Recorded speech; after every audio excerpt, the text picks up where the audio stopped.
सकते हैं। ये LIC ऐसा प्रोफेशन है जिसमें जितना चाहे उतना कमा सकते हो। केवल एक ही चीज की जरूरत है, चाहत की।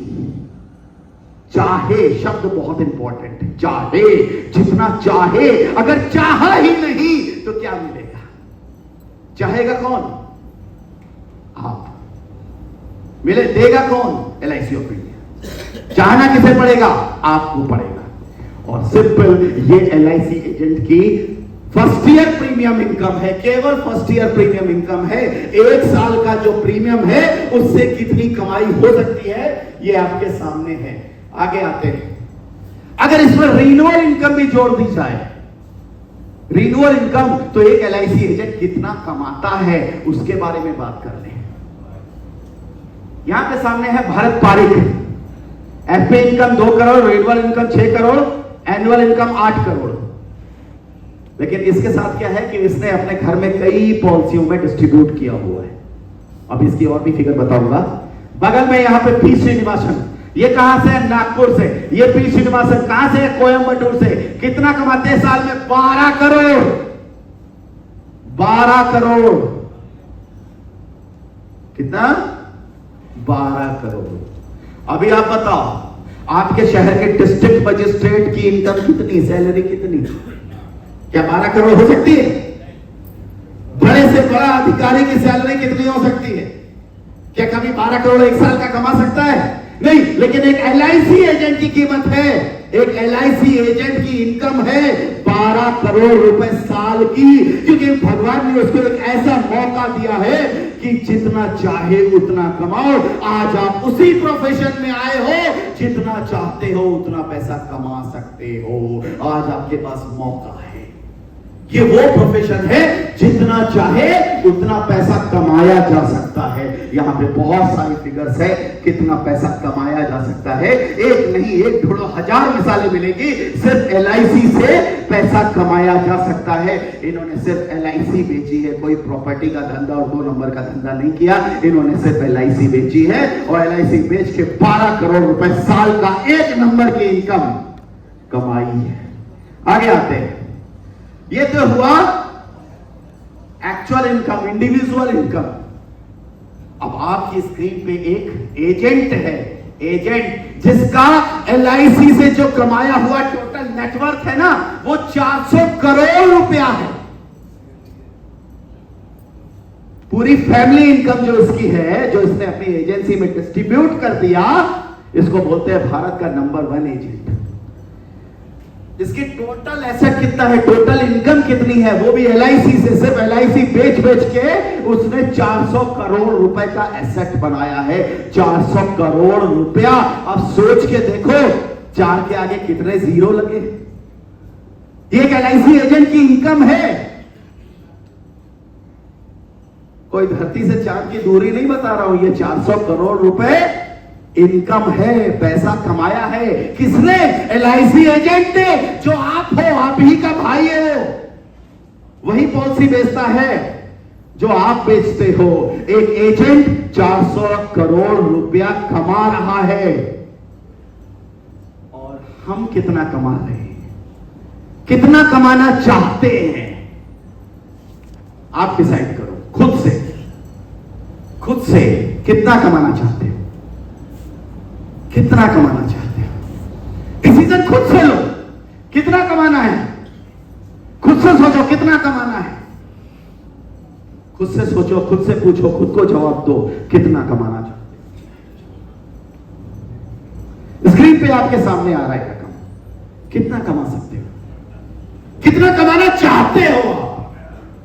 और अगर आप कमाना चाहते हो तो आप अपने LIC में वो मुकाम हासिल कर सकते हो कि आप हिंदुस्तान की ताकत बनो और हिंदुस्तान की शान को आगे बढ़ाओ। अगर आपने ये मुकाम हासिल कर लिया तो सिंपल, आपके सामने वो फिगर है। अगर आपने हासिल किया तो आप हिंदुस्तान के झंडे को पूरे वर्ल्ड में सामने लेके जाओगे। अगर आप ऐसा करते हो, अगर हिंदुस्तान के झंडे को लेके अमेरिका में आप थाम के जाते हो, तो आप बताओ आपके बच्चे को गर्व आपके ऊपर होगा या नहीं होगा? होगा। आपकी बीवी अपने मोहल्ले में इतरा के घूमेगी कि नहीं घूमेगी कि उसका हस्बैंड अमेरिका में उसको सम्मानित किया गया है, भारत के झंडे को लेकर के गया है। भारत को आपके ऊपर गर्व होगा या नहीं होगा? उसके लिए करना क्या है? सिंपल, अपने लिए ही तो कमाना है। आप कितना कमाना चाहते हो आप खुद डिसाइड करो। अगर आपने 8,75,000 रुपए कमा लिया तो आप MDRT बन जाते हो। 8,75,000 रुपया कौन सी बड़ी चीज है? कौन सी बड़ी चीज है?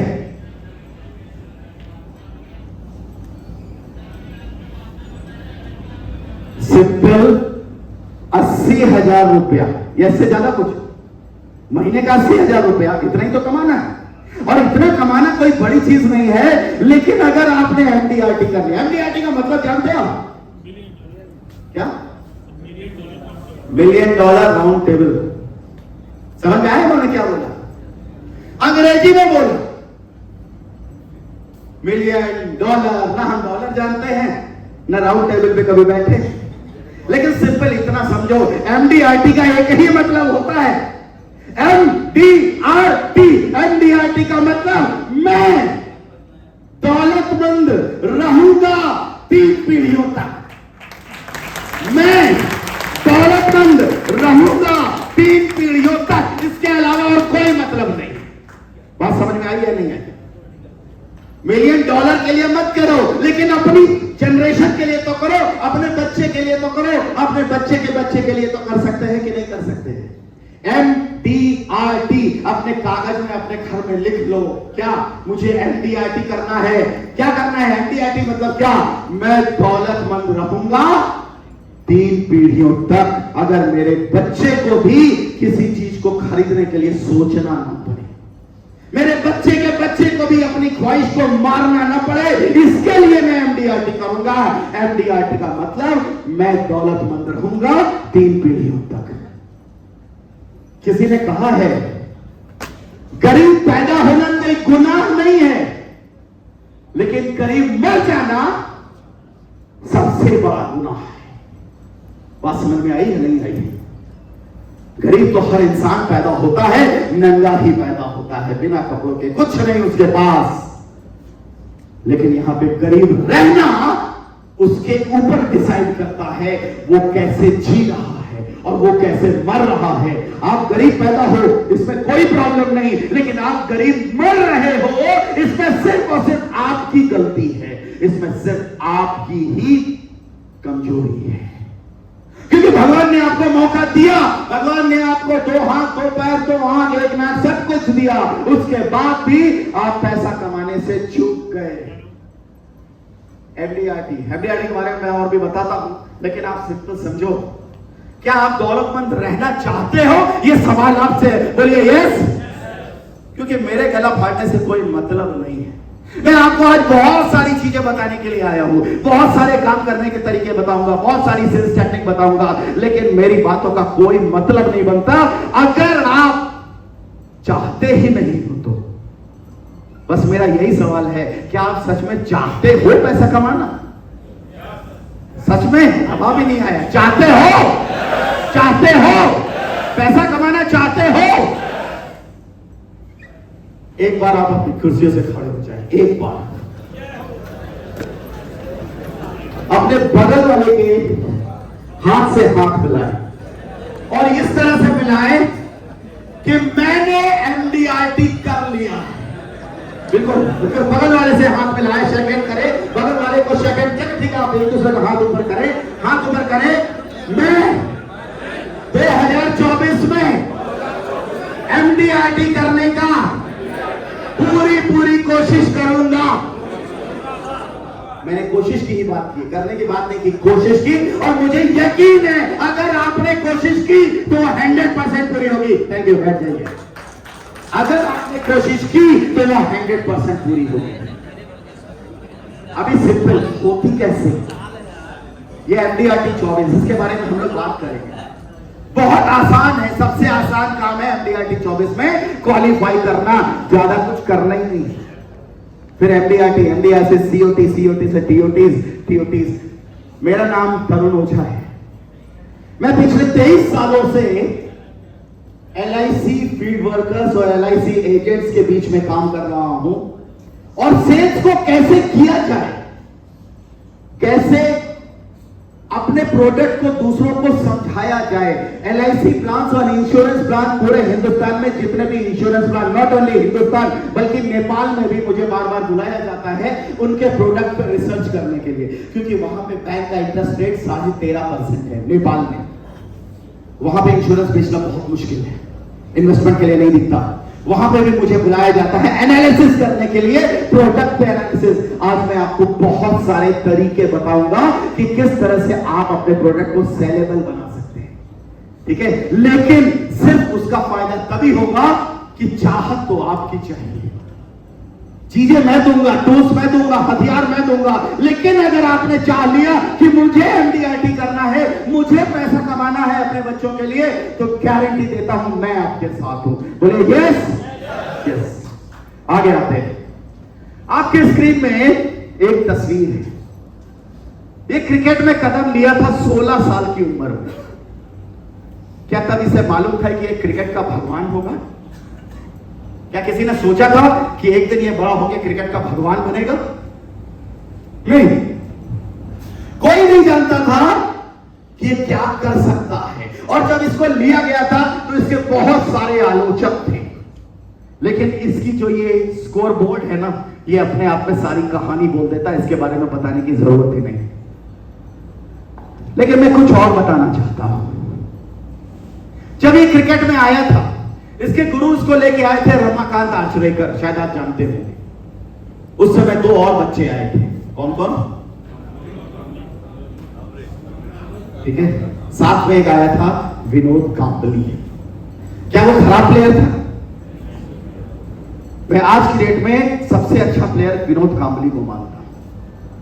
शायद उसके अंदर स्किल्स सचिन तेंदुलकर से भी ज्यादा थे उस समय। उस समय मेरे को क्रिकेट का शौक था और मैं विनोद कांबली पे ज्यादा फोकस करता था, ज्यादा भरोसा भी करता था। लेकिन दोनों में एक ही कमी थी, सिर्फ एक कमी थी, ये लगा रहता था और उसका दिमाग इधर उधर टहलता रहता था। वो कभी क्रिकेट खेलने जाता था, कभी टीवी में ऑडिशन करता था, कभी पिक्चर बनाने चला जाता था, कभी एक्टिंग का भूत आता था, कभी समाज सेवा करने जाता था और कभी वॉलीबॉल खेलता था। लेकिन ये लगा रहा केवल एक ही चीज, मुझे आगे बढ़ना है, मुझे अपनी सुधार करना है। जितनी बार आउट होता था उसके ऊपर प्रैक्टिस करता था। आखिर कैसे मैं नकारा गया, कैसे मैं नाकामयाब हुआ, उसके ऊपर मेहनत करता था। विनोद कांबली बहुत अच्छा था, लेकिन उसकी रेगुलरिटी नहीं थी। सचिन तेंदुलकर में बहुत सी कमियां थी, लेकिन सिर्फ एक अच्छाई थी, वो रेगुलर था। और हर बार जब भी हार के आता था, जब भी आउट होके आता था, उसके ऊपर समय देता था कि मुझे इस पे लगना है, मुझे इस चीज को सही करना है। और धीरे धीरे वो अपना करता गया। इसके अंदर एक जुनून था, इसके अंदर एक कर्तव्य था, मुझे करना है। सिर्फ एक ही चीज, मुझे करना है। क्या? मुझे करना है। आपको याद होगा इंग्लैंड में वर्ल्ड कप चल रहा था, मैच चल रहा था, एकाएक खबर लगी, ड्रेसिंग रूम में बैठा था पैड बांध करके, एकाएक खबर लगी इसके पिता की मुंबई में मृत्यु हो गई। याद है घटना? इसके पिता की मुंबई में मृत्यु हो गई। रोता रोता बैटिंग के लिए गया, हम होते तो सीधे वापस चले आते बैट छोड़ के। ये रोता रोता गया वहां पे। उसके बाद क्योंकि हिंदुस्तान को वहां पे मैच जीतना बहुत जरूरी था, रोता रोता गया, जैसे तैसे 67 रन बनाया और दौड़ करके वापस आया। क्योंकि जिसका बाप मर गया है वो क्या बॉल को देख भी पाएगा? लेकिन फिर भी हिंदुस्तान के लिए इसने 67 रन बनाया, दौड़ के आया, अपनी पहली फ्लाइट पकड़ा, मुंबई आया, अपने पिता के अंतिम संस्कार किया।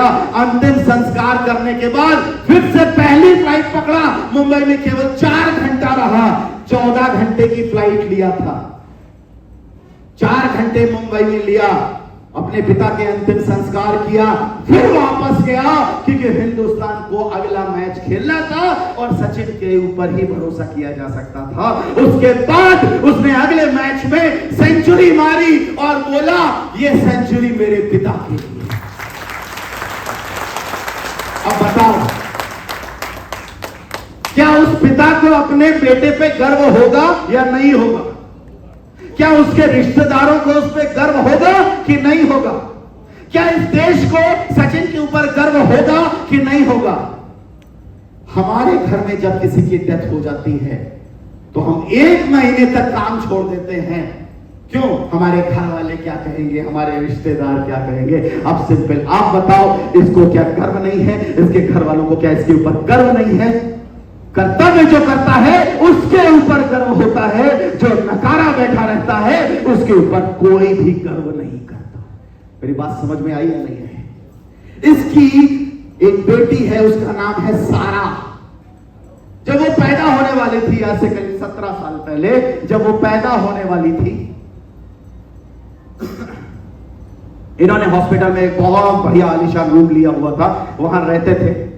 लेकिन सचिन तेंदुलकर की एक खास बात थी, रेगुलर प्रैक्टिस, रेगुलरिटी, रोज करना है, मुझे करना है। ये रोज सवेरे 5:30 बजे से 9:30 बजे तक अपने पिच पे रहता है। रोज अभी भी प्रैक्टिस करता है। इसका काम क्या था? प्रैक्टिस करना, रोज प्रैक्टिस करना, जो विनोद कांबली नहीं करते थे। विनोद कांबली के बाद में आपने देखा होगा कितनी फिगर उसकी खराब हो चुकी है, लेकिन ये रोज प्रैक्टिस करता था। 5:30 बजे से 9:30 बजे तक ये प्रैक्टिस करता था। कौन आगे बढ़ता है? वही जो लगा रहता है, जो सोचता है कि मुझे करना है। 5 करोड़ कमाने के लिए पागलपन होना जरूरी है, पैसा कमाने के लिए जुनून होना जरूरी है। अगर आप चाहते हो कि आपको भी करोड़ों कमाना है तो अंदर से जुनून निकलना चाहिए, मुझे कमाना है। और जब तक घर वाले आपको पागल डिक्लेयर न कर दे, तब तक आप समझ जाओ कि मेरे जुनून में कहीं ना कहीं कमी है। दोस्तों, अब सिंपल एक बात है, मैं आज आपको बहुत सारी चीजें बताना चाहता हूं। आपको लग रहा होगा कि ये तो आएगा, अपना फीस लेगा, पैसा लेगा, चला जाएगा, मुझे क्या, मुझे तो यही रहना है। लेकिन दोस्तों, आज मैं आपको बहुत सारी तरीके बताने जा रहा हूं, लेकिन वो कामयाब तभी होंगे जब आपके अंदर चाहत होगी कि मुझे करना है कि नहीं। मैं आपको वो हर तरीके बताऊंगा कि कस्टमर के हर सवालों के जवाब, कस्टमर के हर ऑब्जेक्शन की सॉल्यूशन आपको दूंगा। लेकिन सिंपल जो आपसे मुझे चाहिए, सिर्फ और सिर्फ एक चीज चाहिए, वो है सिर्फ क्या आप चाहते हो? क्या आप चाहते हो? यस। तो आगे बढ़ते हैं। आज का जो हमारा टॉपिक है कि कैसे हमको पैसे कमाने हैं, असली सेल्स ट्रेनिंग। उसके लिए जरूरी है खुद पे विश्वास करो कि मैं कर सकता हूं। अगर एक सोल्जर को हथियार दे दिया गया लेकिन उसको खुद पे भरोसा नहीं है कि मैं जंग जीत सकता हूं, तो क्या हथियार काम आएगा? नहीं आएगा। तो सबसे पहले तो सोल्जर को भरोसा होना चाहिए, विश्वास, कि खुद पे विश्वास करो। आधा रास्ता तो अपने आप पार हो जाएगा और उसके बाद तो जो हम तरीके आपको दे रहे हैं वो पार करा देंगे। तो रेडी आप लोग? यस। आपको सिर्फ और सिर्फ खुद पे बिलीव करना है। अगर आपने ये बिलीव कर लिया, अगर आपने ये सोच लिया, तो आपका पर्पस सॉल्व हो जाएगा, आपको सारे सॉल्यूशन मिल जाएंगे। अगर ये चाहते हैं तो हमें प्रॉपर सेल्स ट्रेनिंग सीखनी है। दोस्तों, आज की डेट में हमारे पास बहुत सारे ऑब्जेक्शंस मार्केट में आते हैं। जब आप फील्ड पे जाते हो ना, तो कस्टमर आपको तरह तरह की बातें करता है और कई बार हम कस्टमर की बातों को सुन करके वापस चले आते हैं। ऐसा होता है या नहीं होता है? हम गए थे उसको समझाने, लेकिन कस्टमर हमको समझा देता है। क्या बोलता है? आपके LIC में रिटर्न कम है। बोलता है कि नहीं बोलता है? बोलता है। कितना रिटर्न है LIC में? कितना? 4%। लॉन्ग टर्म में 6, नॉर्मल में 4। चलिए, तब सीधी सी बात बताइए, अगर 4% तो 6% और 5% में पॉलिसी आप बेचेंगे तो क्या आप खरीदेंगे? ईमानदारी से बताइए, क्या आपको अच्छी लग रही है 4%? बैंक में 6.5% है कि नहीं? बैंक में 366 दिन के लिए इन्वेस्टमेंट करिए तो 6.5%, और आप दे रहे हो 5%। आपका माल बिकेगा या बैंक का माल बिकेगा? दिख रहा है? आप तो खाली आप वापस चले जाओगे, आओगे या नहीं आओगे? कस्टमर यही बोलता है, हम गए थे उसको समझाने, लेकिन कस्टमर हमको उल्टा समझा देता है और हम वापस चले आते हैं। आज इसको समझने के लिए हमें पहले समझना पड़ेगा कि यह मार्केट क्या है। सिंपल सी बात है, ये क्या है? मेरी बातों का जवाब दीजिए, क्या है? भरी है या खाली? मुझे 3 जवाब मिले।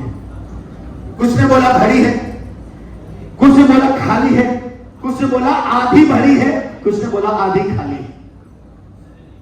कितने? सवाल एक था, जवाब कितने हैं? लेकिन अगला सवाल का जवाब मेरे पास है। ये बोतल पूरी भरी, ये मेरा जवाब। आधी पानी से, आधी हवा से, भरी है या नहीं भरी?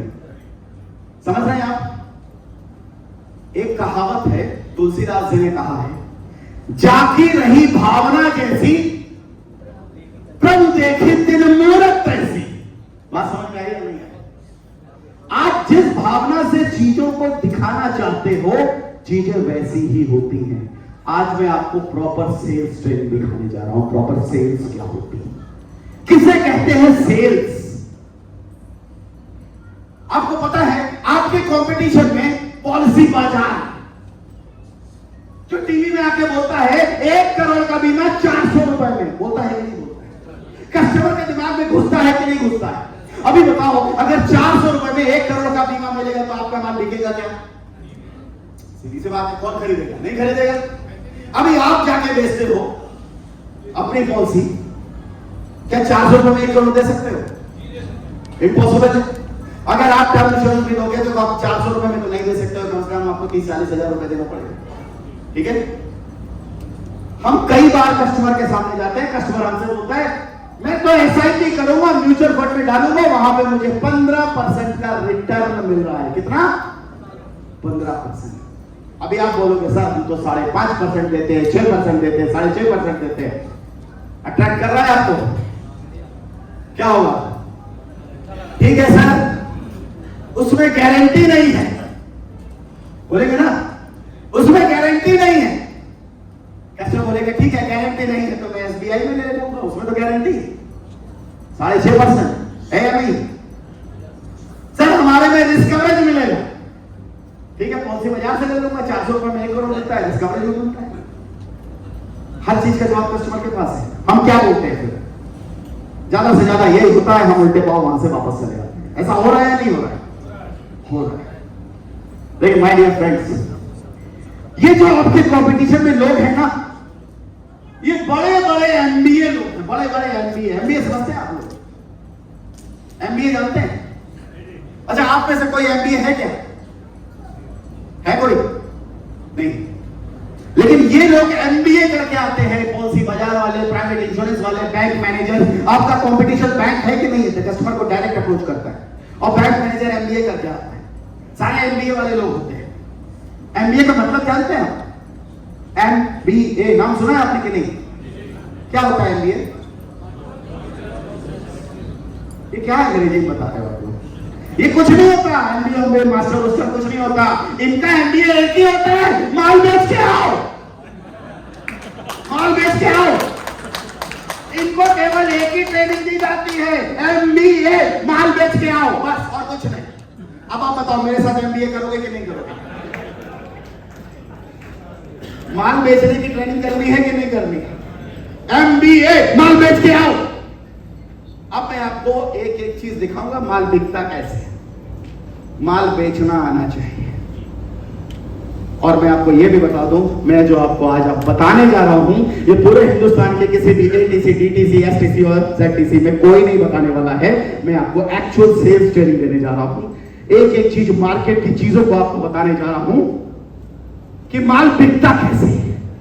देखिए छोटी सी ट्रेनिंग। और जो मैं आपको एक चीज दिखाने जा रहा हूं, ये IIM नाम सुना होगा आपने, इंडियन इंस्टीट्यूट ऑफ मैनेजमेंट। वहां पे 3 दिन का लेक्चर चलता है। इस पे 3 मिनट की एक छोटी सी क्लिप है, उसको देखिए।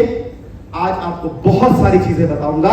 3 मिनट की छोटी सी क्लिप है, ध्यान से देखिएगा, जोर से समझिएगा, पूरा ध्यान से समझिएगा, क्योंकि 3 मिनट की क्लिप में 3 दिन का लेक्चर IIM में निकलता है, पढ़ाया जाता है। हर टॉपिक, हर संदेश, हर एक वाक्य इसमें एक संदेश देता है आपको। मैनेजमेंट का लेसन है, ध्यान से सुनिएगा, हर चीज